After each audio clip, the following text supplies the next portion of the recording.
Ok, chẳng bongនៅក្នុងវីដេអូនេះបងនឹងឃើញអំពីរបៀបនៃការដាក់សម្បូរសម្រាប់ model A28 របស់យើងអញ្ចឹងដល់ពេលដែលបងបើកម៉ាស៊ីនមកបងនឹងឃើញមានសញ្ញាព្រួញ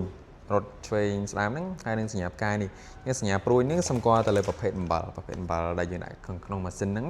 ហើយសញ្ញាផ្កាយសម្គាល់លើប្រភេទសាប៊ូទឹកនេះអញ្ចឹងពីរប្រភេទនេះគឺយើងដាក់នៅខាងក្នុងម៉ាស៊ីនហើយស្តុកតុកនៅខាងក្នុងម៉ាស៊ីនហើយនៅខាងក្នុងម៉ាស៊ីនពេលបងបើកទ្វារមកបងនឹងឃើញសញ្ញាផ្កាយនៅកន្លែងនេះចឹងកន្លែងនេះយើងប្រើសម្រាប់ចាក់សាប៊ូទឹកចឹងបងបើកគម្របឲ្យចាក់ចូលខាងក្នុងម្លោះនេះចាក់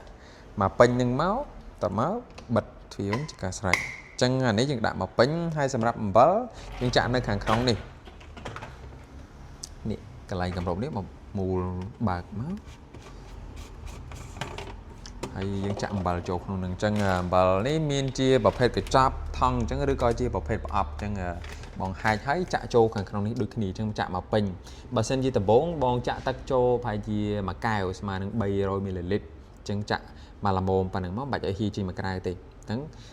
សម្រាប់ទឹកនេះបងចាក់តែដំបូងទេអញ្ចឹងបន្ទាប់ពីចាក់អំបិលហើយបងចាក់ទឹកចូលអញ្ចឹងពេលលើក្រោយបងចាក់តែអំបិលចូលបានហើយនៅពេលដែលអស់អំបិលអញ្ចឹងអំបិលហើយនឹងសាប៊ូទឹកហ្នឹងប្រហែលខ្ទង់មួយខែកន្លះទៅ2ខែបានអស់អញ្ចឹងបងអាចថែមទៀតបានដល់ពេលដែលអស់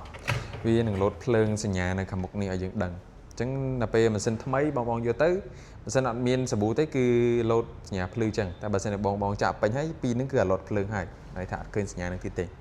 ហើយនឹងមានសាប៊ូមួយប្រភេទទៀតដែលយើងត្រូវប្រើជាប្រចាំសម្រាប់ការលាងសម្អាតគឺនៅកន្លែងនេះ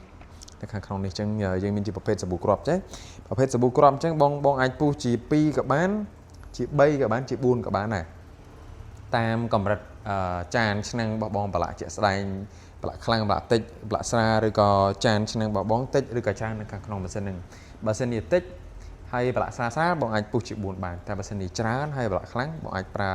ពុះជា2ក៏បានជា3ក៏បានហើយបងដាក់ខាងក្នុងនេះមកបិទគម្របវិញជាការស្រេចអញ្ចឹងប្រភេទសាប៊ូគ្រាប់នេះបង